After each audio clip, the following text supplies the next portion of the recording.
Let's start the show. Hello, everybody, and welcome back to the Triangle Defense Podcast. I'm your host, Alex Ortega. I'm Jonathan King. And we are back with another episode, getting deeper into the regular season. These games were, the last episode we were kind of having some overreactions to, opening night, but we're about 4 or 5 games into the season, and we're kind of starting to see, some patterns with teams. We're ready to overreact even more. Oh, yeah, exactly. So, we have a packed episode today. But first things first, John, with Halloween weekend coming up, I don't know if you remember, we met on Halloween. We did. Oh, that was Halloween. Okay. Yeah, I ruined my shoes at that party.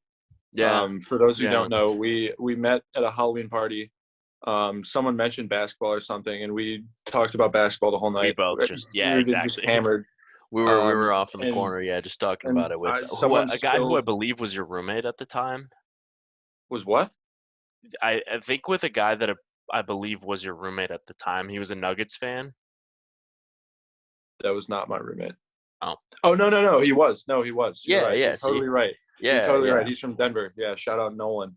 But, because I remember we were talking about Jokic, because my prediction was Jokic was to win the MVP that season, so the season before he actually won it. And he was super on board with it, and he was talking about how Denver being the 1 seed, and he's like, oh, yeah, and I'm from Denver. I was like, okay, now that makes sense. Yeah, and I ruined my shoes at that party because some piece of shit spilled, like, jungle juice all over my white Vans and stained I don't know what was in that juice. They stained because the jungle juice, it was, like, black. I remember it was like food coloring. It tinted your teeth. Yeah, because I remember everybody was walking around with their teeth all like ruined my shoes. To this day, they're still purple and blue and colorful. It looks kind of cool, but it also looks like disgusting. It looks like I'm homeless whenever I wear them. What are you gonna be for Halloween this year? I was gonna go. This is a last resort costume. I was just gonna go incognito, just glasses, fake mustache, hat, hoodie. Nice. Low effort. Just I at work tomorrow we're having a Halloween social, and there's like a little costume contest. Blood ass naked.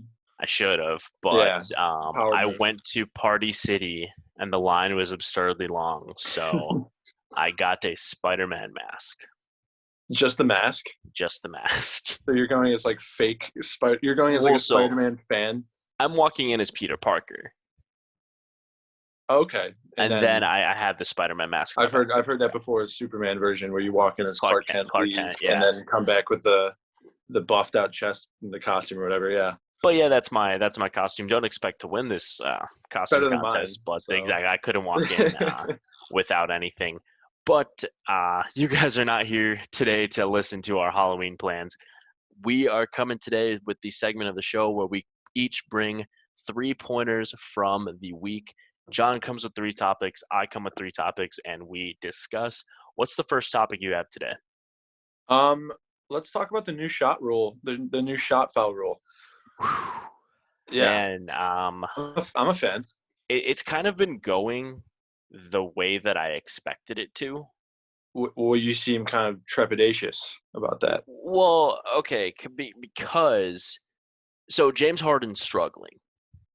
Harden is struggling. Like, to be fair, he struggled beginning of last season as well, just because he was out of shape. He works his way into shape. It's not just he plays himself into shape. Yeah, he doesn't. However, the free throw rule will affect him, as many thought it would affect him. Trae Young, Luka. But it's James Harden. It's not like he's some hack that's like been exposed or something, Right. Yeah. He's averaging 17 a game right now on 12 free throw attempts. And this is a guy, ever since he got traded to Houston, he's been averaging 10 free throws a game in that 9-year span.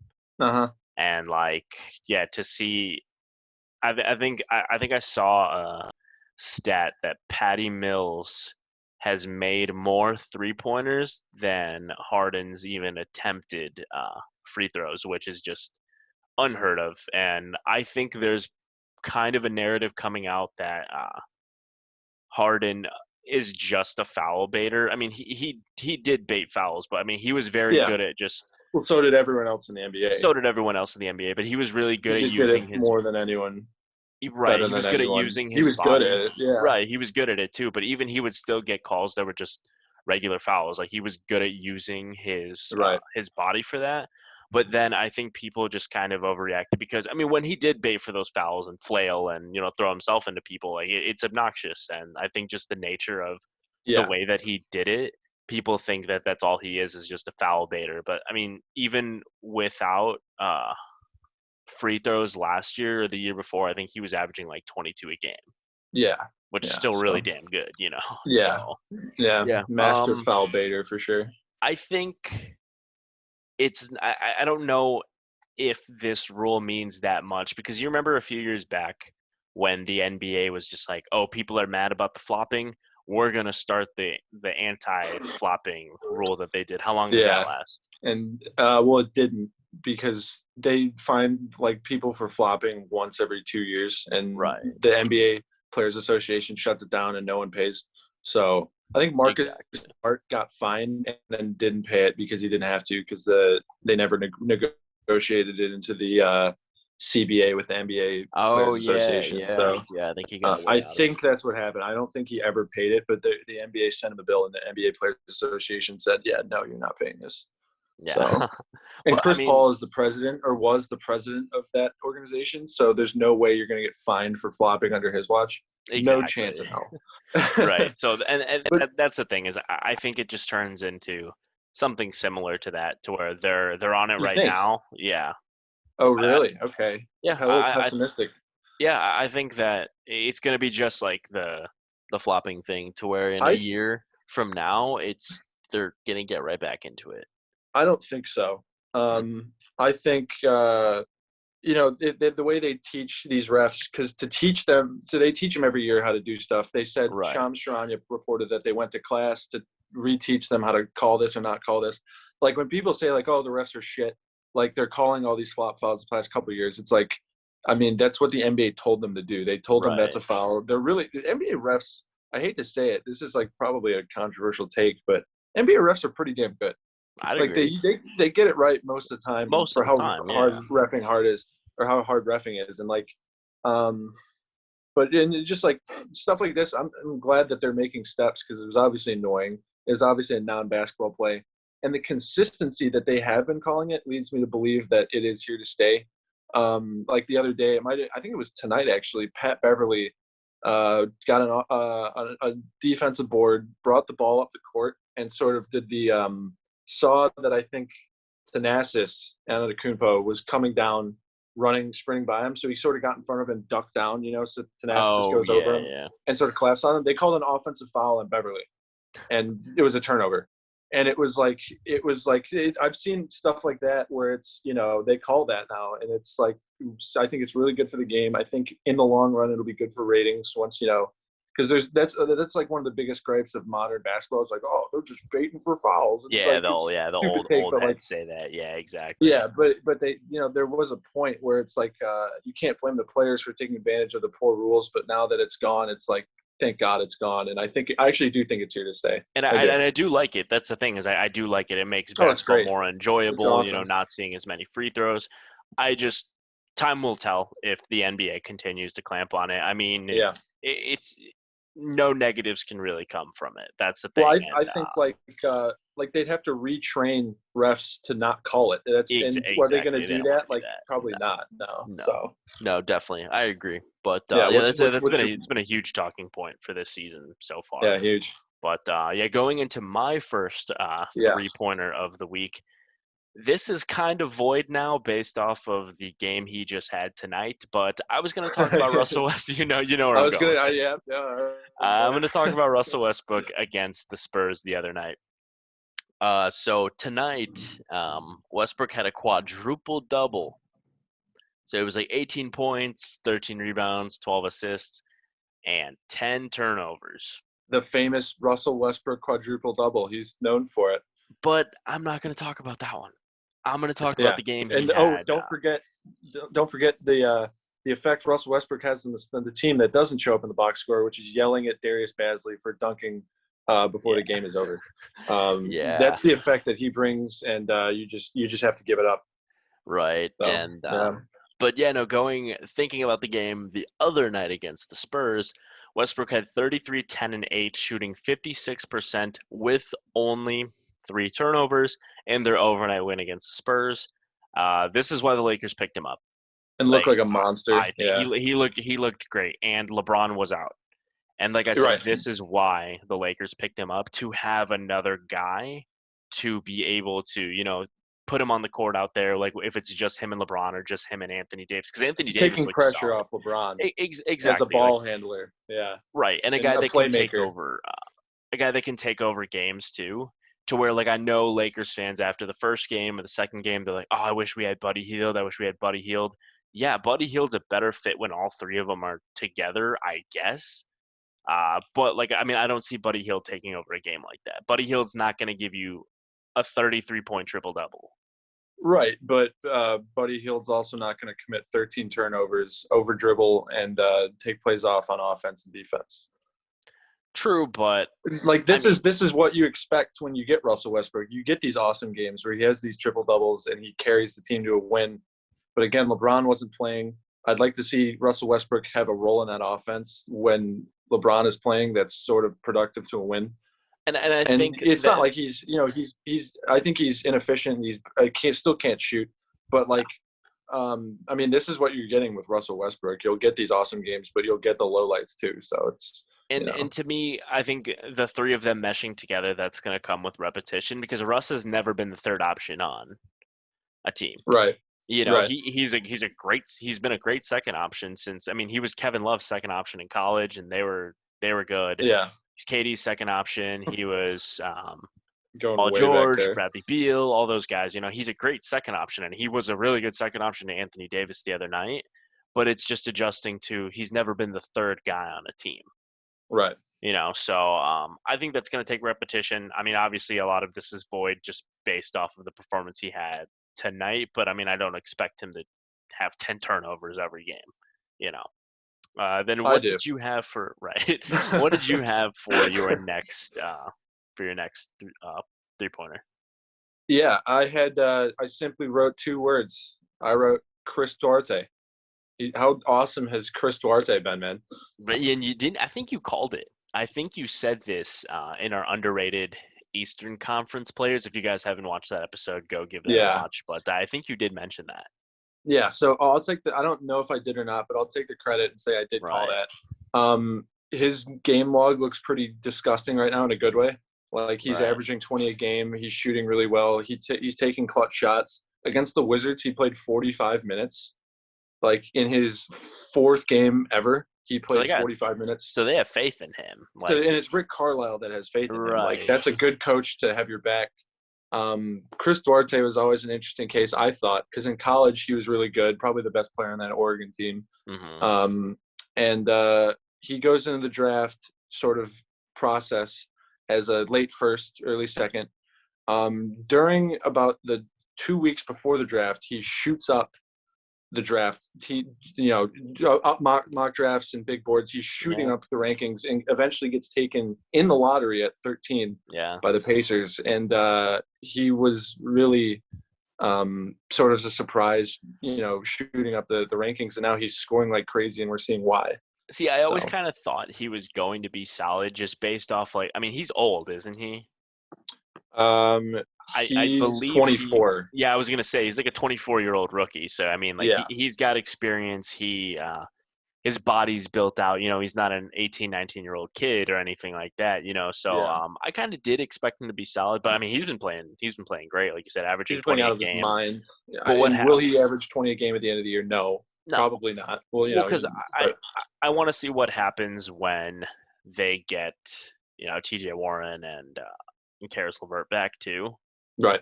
So, Chris Duarte has been solid, quietly one of the best rookies, this entire season so far. Good story so far. And, Pac-12 basketball, they're producing talent, I guess. Right, and I expect they don't always do that. Right, I expect him to have a solid role off the bench, next to T.J. McConnell and I believe Torrey Craig is on that bench too. Solid piece. He'll be part of one of the Pacers bench, which is one of the better second units in the NBA. But I like him, and you called this weeks ago when we did our underrated Eastern Conference players. Yeah. And Duarte, man. for my second one, I got 3 words for you. If you had 2 for me, that one, I have 3 for you right here. You're gonna one-up me. Bulls are back.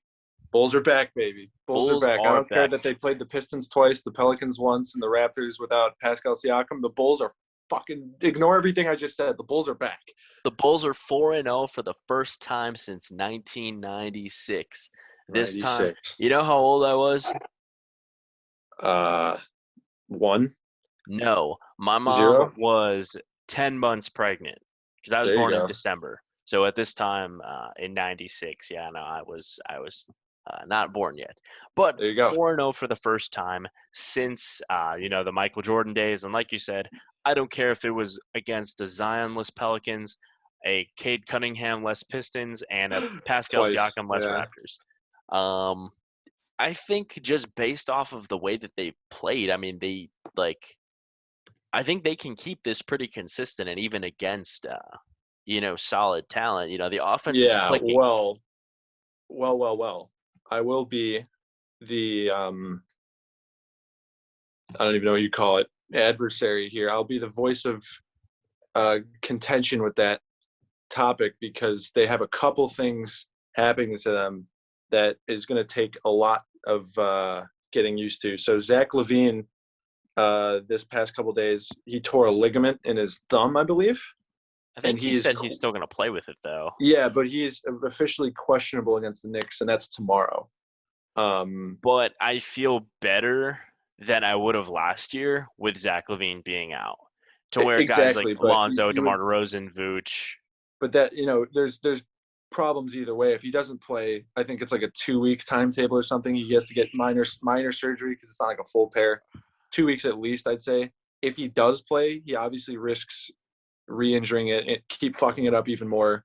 As much as I'd love to see the Bulls start 10-0, it is the beginning of the regular season. So resting his thumb, probably the smart move. However, fuck the Knicks. So he's got to play against those damn bing bongs.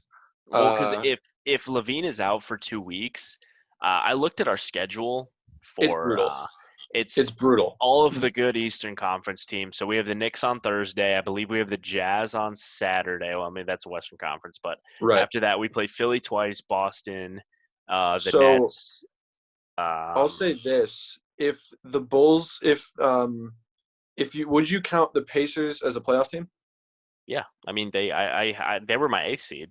If the Pacers are a playoff team, then the Bulls do not play a non-playoff team until November 24th. This is just a quick rundown of their schedule this month. They play in order: the Knicks, the Jazz, the Celtics, 76ers twice, the Nets, the Mavericks, the Warriors, Clippers, Lakers, Nuggets, Knicks again, Pacers, and then they have a couple shitty games. That's a brutal. That's a pretty rough schedule. No games off whatsoever in that schedule. And if Zach Levine's going to be 100%, in and out. And the Jazz are just, none of those teams are, you don't get any gimmies there. Like the Jazz are going to punish you. The Knicks will punish you if your best player's hurt. Nets, Clippers, Lakers are star power, and there's a bunch of good defensive teams here. You thought 4-0 was great, and it's awesome, but here comes the test. Let's see what the Bulls are actually made of. Well, because just schedule aside, I want to talk about what I've liked so far. Yeah, go for it. I don't mean to put but there's been positive. Yeah, the offense is clicking, and it's clicking a lot better than I thought it was going to. I was listening to Kevin O'Connor this morning, and he said that he was worried that it was going to be like a your turn, my turn type thing, to where I think Levine that was going to do his stuff. Concern because DeRozan is sort of an ISO guy. Levine's been an ISO guy because he's had to past couple years. Yeah. Vucevic, you have to sort of dump him into the post, but it's been pretty good. The offense Well, Vucevic is taking a step back offensively, but yeah, I liked his shot selection. There's moments in games that I've seen where it's pick and roll, ball handler, Vucevic screens for the ball handler gets by, Vucevic can fade to the 3-point line, and people just leave him open. Mm-hmm. He doesn't hit all of those shots. He's missed some of those, but he's capable of making wide open threes, wide open mid-rangers. Definitely. And if that, just him as a threat, as a dual threat, being able to shoot and roll to the rim with guys like Lonzo, Levine, DeRozan, Alex Caruso, like that's another dimension of the offense that hasn't gotten there yet. And when it does, Right, because what I was going to say, just based off of the games that I've watched so far, the offense was looking kind of Eric Spoelstra-y, to where like there's been a ton of motion in that offense, and like these guys are setting screens for each other and all this stuff, and like very unselfish. It's looking like unselfish basketball out there, and like that's what I mean when I say Eric Spoelstra-y, because I mean you watch his like ton of motion in his offense and all that. And that's Levine kind of deferring to DeMar DeRozan at the end of the Raptors game is a perfect example. There's no like this is my team or exactly. Like there's none of that bullshit. Right, and that was the worries people had for this team offensively. But my biggest worry when I ranked them as our 7 seed in our Eastern Conference predictions, go watch that episode if you haven't yet. So I was worried about them defensively, but they're defending at an elite level right now. Their defense looks better than their offense. I think their offense is yet to click, if I'm being completely honest. Right. Yeah, I think they haven't figured it out on offense. However, Alex Caruso and Lonzo Ball are both like bloodhounds on defense, Rottweilers. I don't know what the proper dog term is. Whatever Jordan and Pippen were. Yeah, they. I think Caruso currently, it changed, but like a night ago, he was leading the league in steals. Lonzo Ball racks him up, and he just like they just punish passing lanes. They punish poor passing. They harass ball handlers, and like you try to get past those two guys for 48 minutes, like, or however many minutes they play. It's tough, man. Well, because they were giving Fred VanVleet fits the other night. Yeah, like they were both switching off of him, and like I think Caruso ripped him. I think he ripped him twice, and Lonzo I know for sure ripped him once. But those two I like the refs that game. But that backcourt defensively, like, love those two on this team. And then they're a fun team, man. Oh yeah, 100%. They're just fun as hell to watch. And then the other thing too, what I was going to mention is they're still missing their most important bench pieces. I still am ready to see Kobe White in his Lou Will, Ben Gordon type role, where he's just the microwave off the bench. Just shoots, yeah. And having Derek Jones Jr. being, the switchable wing off of the bench. I don't like how we don't have a good backup big. I would have loved for us to be able to get a guy like Drummond or Hassan Whiteside on one of those like Tony Bradley hasn't played much at all. I don't. It's been mostly Alize Johnson. Yeah, Javonte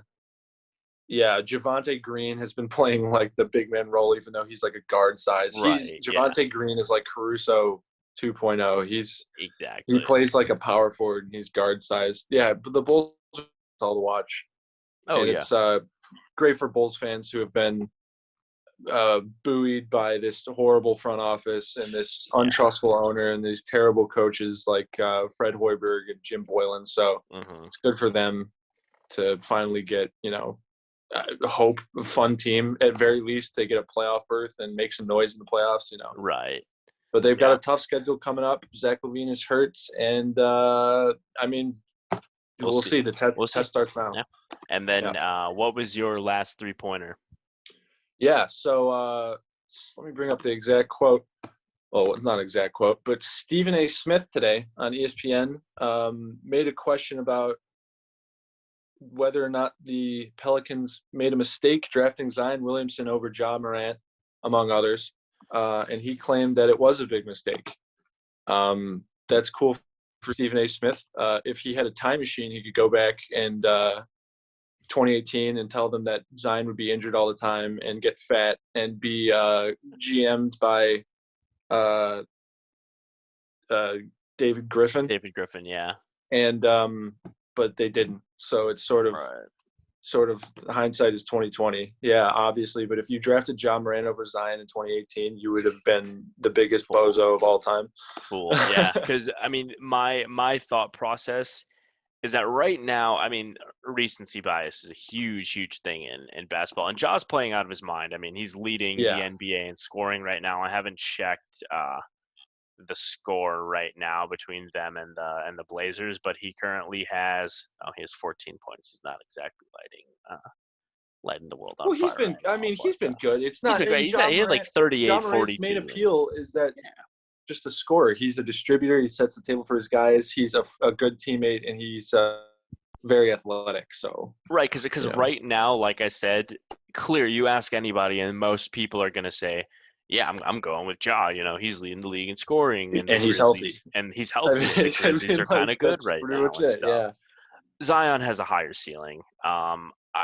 Zion could be the best player in the league at some point, or if he's not, because I thought that him and Luka could become like a LeBron KD type thing, to where KD was always number 2 behind LeBron. Right. But like he's a number 1 if LeBron didn't exist. I always thought Zion's ceiling was like a Charles Barkley type guy, which is like MVP level. I think he's going to be. Because what I thought going into him going into the league, I was like, okay, there's 3 things that are going to happen. I mean, like, this sounds dumb because I mean it's either bad, medium, or good. Right. So I was like, okay, he's either going to be the next Just Greg 3. Oden. Yeah, right. He's going to be the next Greg Oden. Yeah. He's going to be the next Blake Griffin, which is kind of where I see his career going with just being very good when he's healthy, because Blake was multiple-time All-Star, All-NBA, which, I mean, Zion already has a few of those. I think he's got an All-Star under his belt, and was he third-team All-NBA last year? I don't think so. No. He was damn close.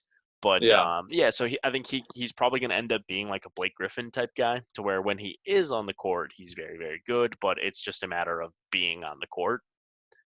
And then, I mean, like, the other one was just he becomes the greatest player of all time.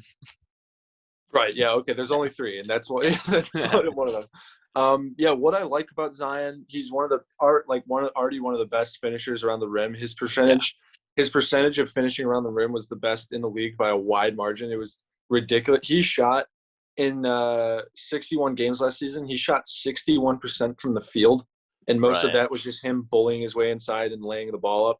I remember watching when they played the Bulls last year. He was tossing Patrick Williams around, man. Dude, and it's just because he plays for like the Pelicans. He doesn't get this pub, but like he averaged 27 a game on 60 games a year last year. Like, he's a menace, and like he was the third best power forward in the league last year. Yeah, I'd like to see him. Giannis and Anthony Davis.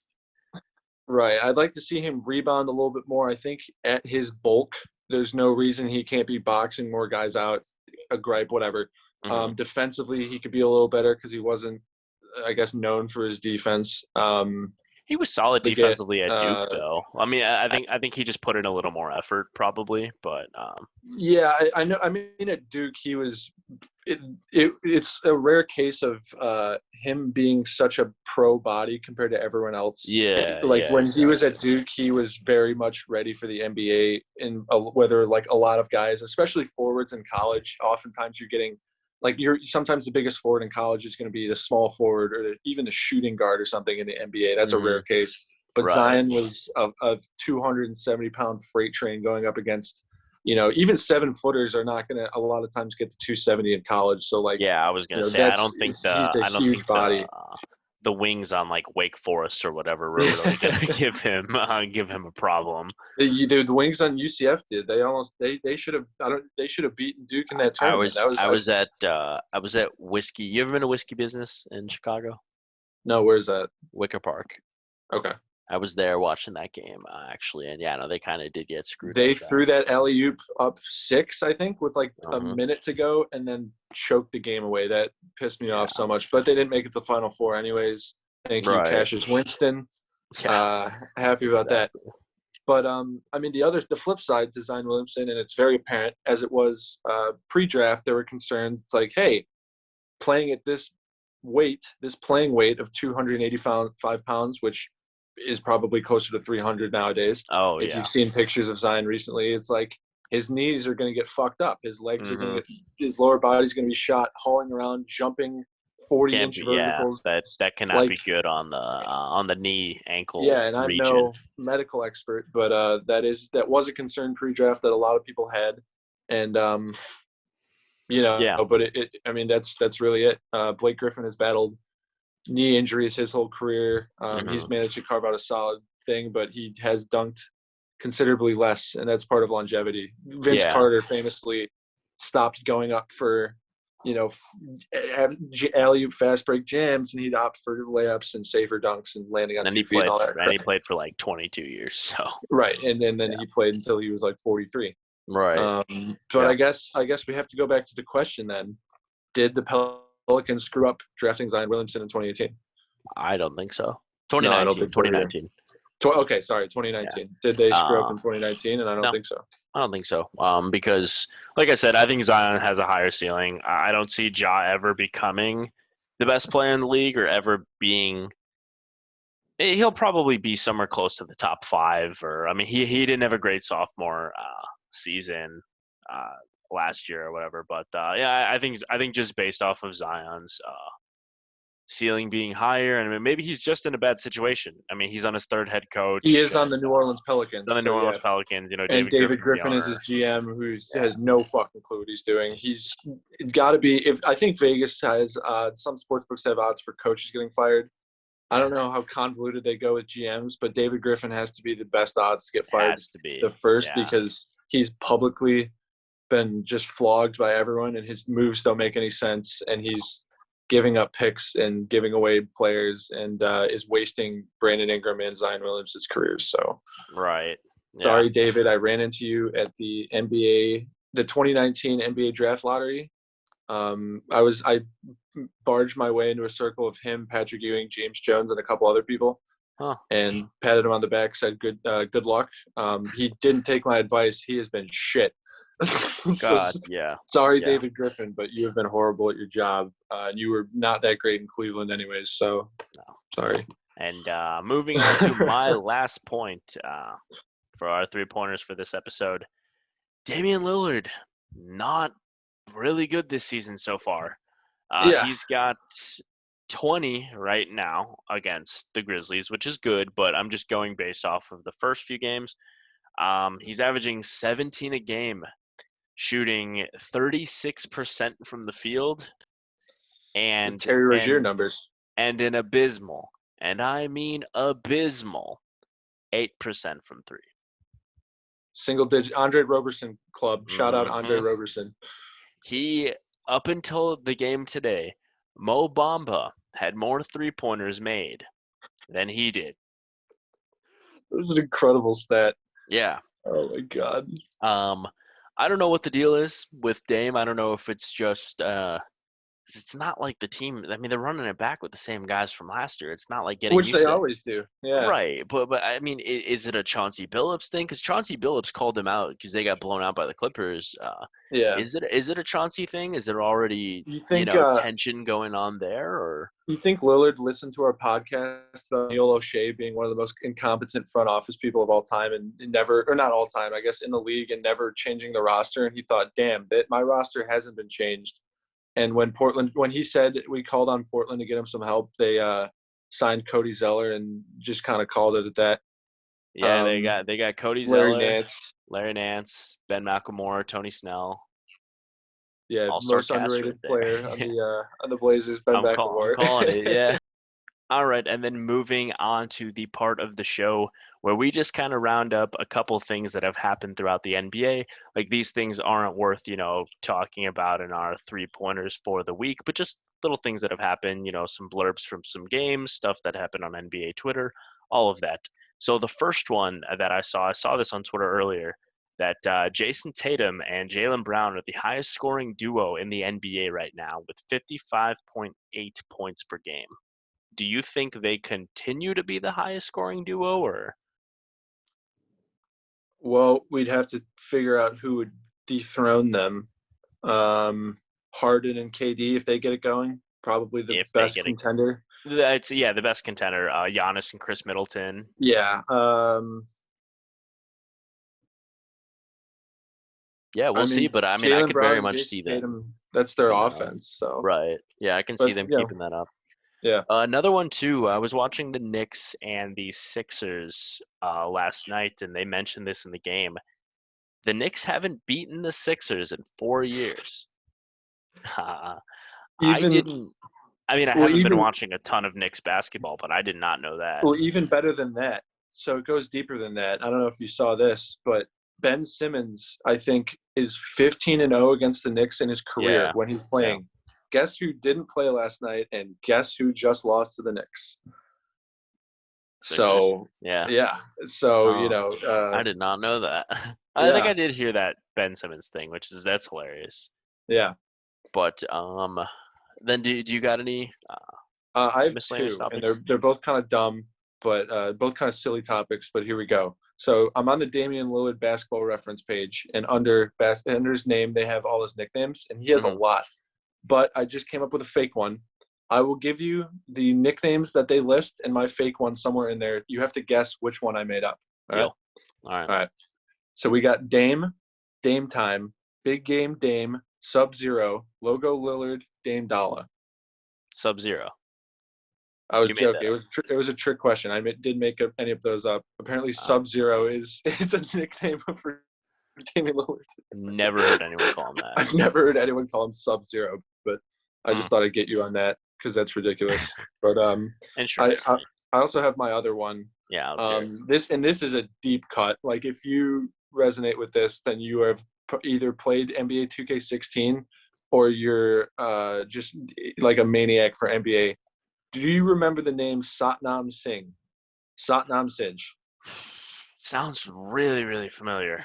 Yeah, he was in the I think on the Kings or something in 2016. As famously, I think one of the first, if not the first, Indian national player to come out of India and join the NBA.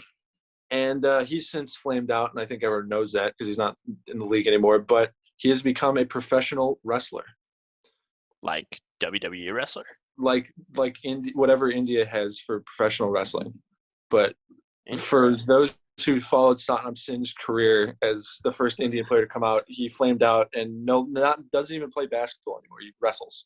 Interesting. That's pretty cool. Yeah. Because wrestling and I'm if some of you that know me personally, I'm a huge wrestling fan, and I did not know that. Yeah. Love. Who's your favorite wrestler? Of all time, Shawn Michaels. Yeah, all time.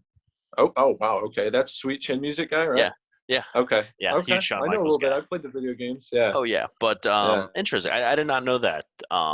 Because India is actually, for WWE, that is their third most profitable market. Oh, and they are a billion people strong, so it makes sense. Exactly, yeah. So they're actually have done a lot of stuff over there. So I'm surprised that guy. I mean, maybe he is in WWE right now. I don't know, but interesting. I mean, I'm sure he'll make his way. But my last miscellaneous thing for this is kind of a funny one, and it's very interesting. Harrison Barnes is number 5 in points per game this season. He is averaging more than Damian Lillard, LeBron James, Anthony Davis. I believe. Well, everyone but 4. Who's the 4 he's not? So the 4 is Ja, KD, Steph, and Karl Anthony Towns. Okay. So he's averaging more than Trae Young, Luka Doncic, James Harden, Anthony Davis, LeBron, Damian Lillard. Paul George, all these guys. I know Kings fans don't want him, I don't think. I mean, he's low-key their best player this season so far. I guess. They paid him. He's still in that big contract, right? Probably. Mm-hmm. And famously dogged after the 2016 finals of just being not even a net zero, a net negative by a lot. He was so bad. He lost in that series. Like if they just had an average player, they win that series in probably 5 or 6 games. But yeah, that's Harrison true. Barnes allowed LeBron to play sort of free agent, or not free agent, free safety in the finals. He didn't. There were moments where he wasn't even guarding Harrison Barnes. He could literally just like ball hawk and like guard the rim. Like it was such a joke. Yeah, but, no, definitely. But yeah, no, the guy is averaging, I believe it's like 28 a game. this season, which is nuts. But just funny. Little fun fact there. This guy is averaging more than damn near the whole NBA right now, like superstars like LeBron and Anthony Davis and Harden and guys like that. But moving into the main topic of today, the NBA came out. Right. The NBA came out with their first power rankings of the season, and we're here to talk about them. We're going to see I'm already looking at this. There's a few that I have some issues with, but the most part it's pretty on point. But going on to number 10, it's our Chicago Bulls, and that's a team that I've seen a ton of talk about this on Twitter. Some people saying that that's overrating them. Some people saying that is underrating them because they're the only undefeated team in the Eastern Conference. Right. What do you think? So what is the like? What are power rankings really? Because you can't just factor in rank, or you can't just factor in record, obviously. Right. But like power, if they're undefeated, it's like they play these teams, and obviously strength of schedule plays a factor. I think last season is also playing a factor. I don't know if it should, but like the Jazz being highly ranked is like, that's probably playing off last season as well. I mean, they're undefeated right now too. I think they're like 4-0. The Jazz are? Yeah, they beat the Nuggets last night.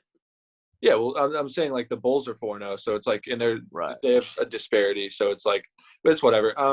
If are you asking me if they're overrated or underrated at 10? Right, I think 10 is fine. Yeah, I think it's fine. Yeah, I think that's exactly where they should be. And once they beat some legit teams, if they beat the Hawks, if they beat the Heat, the Nets, whatever, they'll move up or down. But if they beat the Knicks, I will be, with Zach LaVine ailing sort of, I will be a lot more confident in the hard stretch that they have. I don't expect them to beat the Jazz. I think not only are they a horrible matchup, they're just, the Jazz are a damn good team. So 100%. Moving on to number 9 on the list then too, it's the Atlanta Hawks. I just watched them right now beat a Zion-less Pelicans team. DeAndre Hunter came up big. He clamped up Brandon Ingram on the last the second to last possession. He's been clamping up everyone. Ingram went to go shoot it to tie the game at the end, and DeAndre Hunter forced him to take a bad shot and missed that, and that cost the Pelicans the game. But the Hawks are good. I agree that they're a better team than the Bulls right now. Yeah, I think Gallo's been hurt too. So Gallo played tonight. He's a big part of their team. Yeah, Gallo played tonight. Yeah, but he didn't play, I believe, the first 2 games. Yeah. Okay. But DeAndre Hunter, like, that was one of my main takeaways. He was the guy that we both chose as the most underrated player for the Hawks this season, and we know who he is defensively, and it's just a matter of just picking up the offensive side of things. And, and even if he doesn't, he has such value in that lockdown, put him on you kind of guy. Yeah. Yeah. Moving on to the first team on here that I had an issue with their ranking, the Lakers at number 8. I don't think that's right because this goes into the definition of it, the discussion we were just having about what is a power ranking? Is this because if we were just ranking people based off of the record, there's a reason that even the Hornets aren't on here, or how they've looked, because they've looked bad. I think the power ranking is the expectation that they'll pick it up soon, but like judging off their first couple of games, it hasn't looked like they have not like a top 10 team. Will they get there? Probably. Mm-hmm. But power rankings, they haven't looked like a powerful team. So right. And then because I think that they're better than the team that came in at number 7, which is the Philadelphia 76ers, who are playing fine without Ben Simmons. Clearly rallying around him. Yeah, clearly you miss what Simmons brought on defense and his playmaking ability and all of that. Yeah, transition game. Right, but guys like Tyrese Maxey has stepped up big time. Got crossed the fuck up by Emmanuel quickly yesterday. He got thrown to the ground, and it wasn't a crossover where like he stepped on the guy's foot like it usually happens. It was like NBA Street Volume 2'd him to the ground. Yeah. And then I don't even remember. Did he even score off that play? Who cares? Like, no one knows. Quickly, no, it doesn't matter. I don't remember. But no one remembers. But Tyrese Maxey got crossed the fuck up. That should decrease the Sixers in the power rankings. Maybe just from that crossover, they should be at least like 20. Just from Maxey getting tossed that hard. But I don't know. I mean, I think the Lakers are a better team because, I mean, going back to what the meaning of a power ranking is, I think that's I don't know. I think the Lakers are a better team than the Sixers are right now. I mean, this is a team. I mean, the Sixers, nobody, I think, has expected them to be. Everything was so up in the air. They're sort of in the same scenario in a lesser extent of the Clippers, I'd say. Yeah, right. Where no one expects them to do anything. So by that virtue of them having no expectations, them playing like league average play is like, obviously they're missing their second best player, probably, maybe even their third best player, but not Kawhi. But right. Yeah. No. But yeah. No, for sure. And then moving on to the team at number 6, it's the Miami Heat. Heat culture, baby. Heat culture, yeah.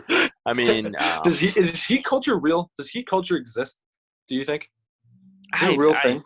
I don't think so. Like playing hard. It's like anytime someone hustles for a ball or whatever on the Heat, it's like heat culture. Wow, look at that heat culture, exactly. Baby. Well, like it's similar to like the Grizzlies, like grit and grind. Grit and grind. If you see any post up whatsoever on the Grizzlies, it's like, oh baby, grit and grind. Exactly. I think it's just more of like a little catchphrase. Or anyone completes an outlet pass on the Lakers, it's showtime. Showtime, yeah. Yeah. So exactly. So the Heat, I'm actually cool with them being right there at the moment. They're a very solid team. Yeah. Their bench, I mean, Tyler Hero's playing great right now. Would you say they were sixth? Sixth, yeah. Yeah, okay. Sixth best team. Who can even tell, really? So that's fair. Another one that I have an issue with too. So the Warriors are ranked at number 5, and I think they should be higher. Yeah. I've seen a couple power rankings where they're like 2 or 3 or even 1. I wouldn't put them number 1, but no, I don't think I would either. I'd put them closer to that 2 or 3 because the Nets are number 4 and they have not been good.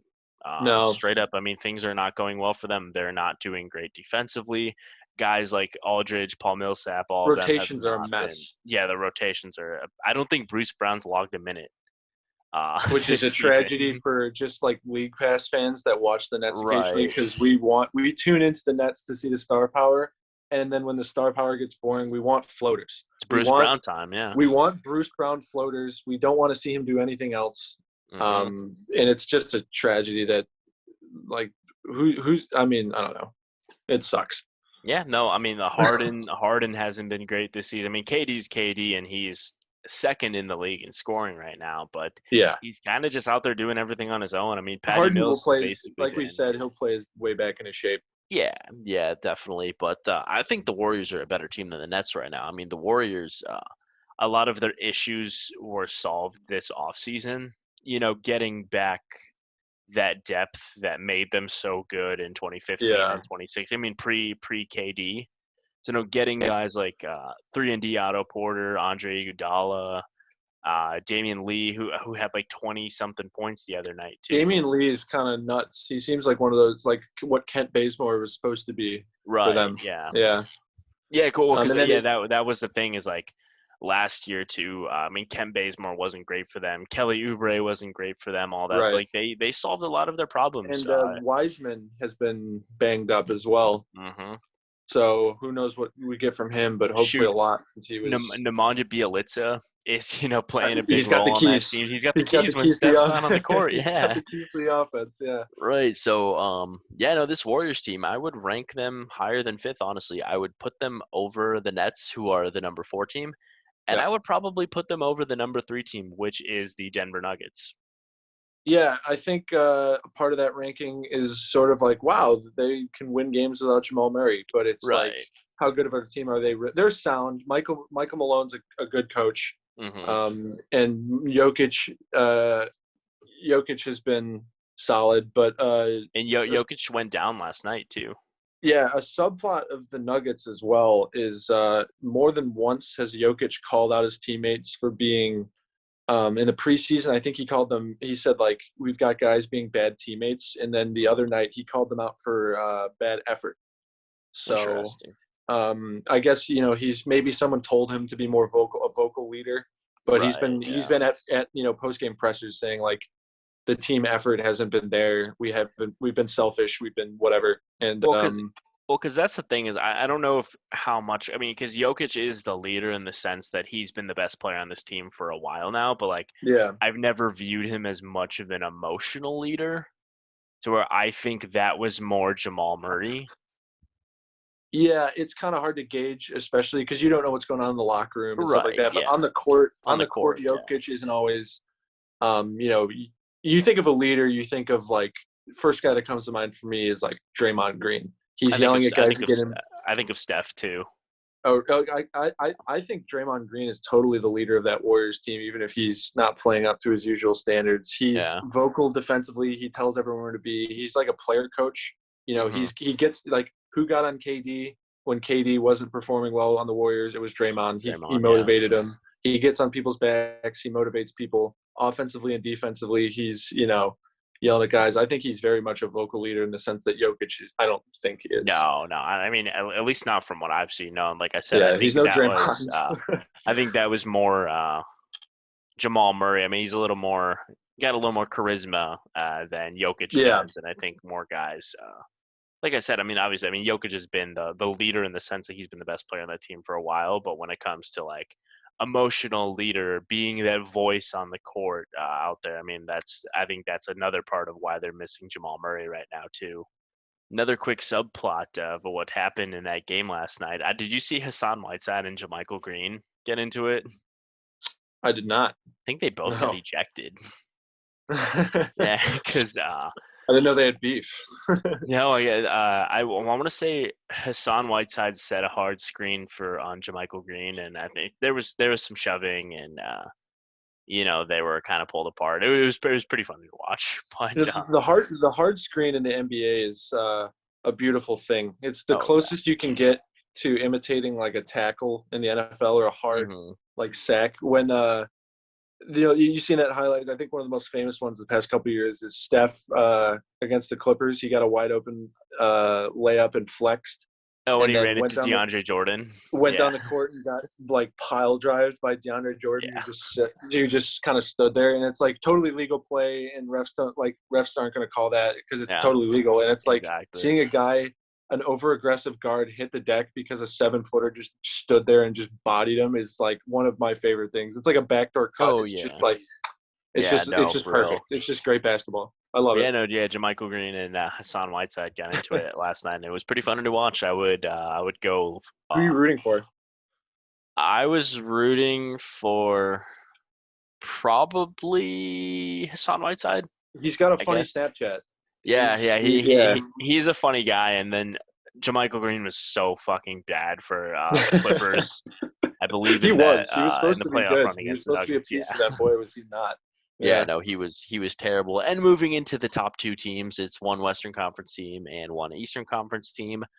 For the West, the top team and number 2 in these rankings, it's the Utah Jazz. Yeah. They looked great last night. I watched their game against the Nuggets. They're still shooting the ball at a really high rate as they were last year. Guys like Jordan Clarkson, Joe Ingles, Bojan Bogdanovic, people like that. Rudy Gobert is doing Rudy Gobert things on defense. And it's not like people expected them to change. I think people expected exactly this, but they're playing like the Jazz. They play at a slow pace, slower than most of the league. They play incredible defense as a result of that slow pace. Oh, yeah. But efficiency-wise, they're good too, so it's not just the pace. And then offensively, they hit their three-point shots. And guys like Bojan, guys like Joe Ingles, Donovan Mitchell, Jordan Clarkson, they are just a complete all-around team, and that's pretty much what we expected. Pretty boring, if you ask me. Right, and this is another team too. It's not like the Bulls or the Sixers or whatever. It's where in a few months, things could go awry, schedule gets harder, and we don't see them on these power rankings. I think the Jazz are going to consistently be. I don't see them dipping below like a top 3 Yeah, it'd be really fun to see them lose like 12 games in a row, but it's just not gonna happen. No, I mean, this is a team I very much think can win like 60 games. Like I said it before, the West is looking pretty damn vulnerable right now. I don't know about you, but like they could go to the finals. Will they win it? I think they lose to a full Brooklyn team again with Kyrie Irving, who the fuck knows. But I think they lose to Milwaukee as well. But like, look at how vulnerable the West is. They could definitely go to the finals. Yeah, it looks like it might be their year. One of the only teams on, including the Warriors too, that really just have their shit together right now. Yeah, I mean the Nuggets are missing Jamal Murray. They're going to be missing Jokic for whoever knows how long as well too. Lakers are kind of they just lost to the fucking Thunder tonight, and yeah, I mean, no, the West is. I mean, Clippers aren't great. The Trailblazers aren't great. The Mavs are all right. But they're coached by Jason Kidd as well. So yeah, there's only. Hold up, 1, 2. You see what Steven Silas said the other day? No. I think the Rockets played the Mavericks, I believe, and they asked him what he thought about because he was an assistant for Dallas. Yeah. And he said, like, it's weird. When I coached here 3 seasons ago, they had the same starting lineup as they do now. Like, it's like they have not changed their roster at all for the past couple of years, except for that Porzingis trade. Like Luka, Dorian Finney-Smith, Maxi Kleber, Jalen Brunson, Tim Hardaway. It's I don't even know. It's like Portland. Yeah, it's like Portland. They just don't change, and it's weird because you think Mark Cuban's personality would lend itself to changing the roster aggressively. He has been, and he fired Donnie Nelson, and it's like they've been so conservative with their roster, and they really shouldn't be because they have one of the best players in the league, so young, and their response is to not immediately jump on a team and build around them like the Bulls did. They're standing pat with rosters that have failed time and time again in the playoffs. So it's like, what the hell are we doing? Right. And even worse for Mavs fans, I think you can only watch Mavericks games if you buy some like dumbass exclusive network. Like it's like the Cubs have Marquee Sports. Dallas has their own version where you have to pay like DirecTV a sum of money to watch Mavs games, which is horrible for the league and bad for Mavericks fans. Interesting. But, I mean, that's a whole tangent for another episode. Going back to the power rankings, the number 1 team, it's the Milwaukee Bucks. I thought it'd be the Magic. Right, yeah. It's the Bucks. It's a team that John and I both expected to be the 1 seed. And we're geniuses. Yeah, right. I mean, that's definitely not hard. I mean, Giannis played out of his mind again tonight. And, Chris Middleton's solid, and Grayson Allen has been good for them, even though I hate talking about Grayson Allen. Yeah, Grayson Allen, I think he's I want to say he's averaging like 12 a game or something right now. He's still a scumbag. He is, yeah. It's pretty solid for him right now, though. I mean, we'll see what happens when Dante DiVincenzo's back in the lineup, but hopefully they cut Grayson Allen. Oh, no way. He's been okay, but the Bucks. I mean, that's pretty routine stuff. I mean, the Bucks have been a top team in the East for the last, I believe it's 3-4 seasons now, and I don't see that changing. And another team just like the Jazz that I see winning probably another about 60 games this season as well. Yeah. Best team in the East by far, I'd say. Yeah. Right now. Yeah, no, like I said, I mean, one of the only teams in the East that, like I said, really does feel like they have everything together. The Bulls played a bad schedule, missing guys on the bench. Nobody's talked about firing Mike Budenholzer this season, I bet.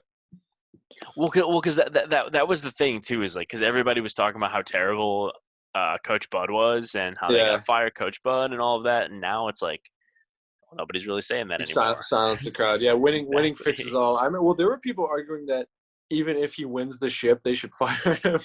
It's just like it's just so hilarious. That would be. I fucking wish that would happen. They win the ship and like a week later they just fire his ass and bring in like Mark Jackson or someone. Didn't that happen to? No. He won Coach of the Year and he got fired. Dwayne Casey. Yeah. Yeah. Different scenario, and that was such a good move in hindsight because he wasn't taking them anywhere, and they got Kawhi, so who knows? But right, I mean Nick Nurse was more than capable and is a very good coach. Exactly. They play hard and they play smart. Those Toronto Raptors, Masai Ujiri knows what he's doing. Right, But those are your power rankings for the first week of the NBA season. Let us know what you guys think about them. I mean, you heard our thoughts. A lot of it, was exactly what we expected. Only a few of the teams on here I had some issues with. I think the Warriors should be ranked higher. I think the Lakers could be ranked higher. And let us know, do you think the Bulls shouldn't be on this list? Should they be replaced by a team like Boston or Charlotte or anything like that? Let us know what you guys think in the comments below. If you enjoyed this episode, go and do all those YouTube things. Hit the thumbs up, comment down below, subscribe, and hit notifications so you do not miss another episode. We will be back. Like we said, we are here 2 days of the week, Wednesday and Sunday. So we will be back on Sunday with another episode. Thank you all for watching. See ya.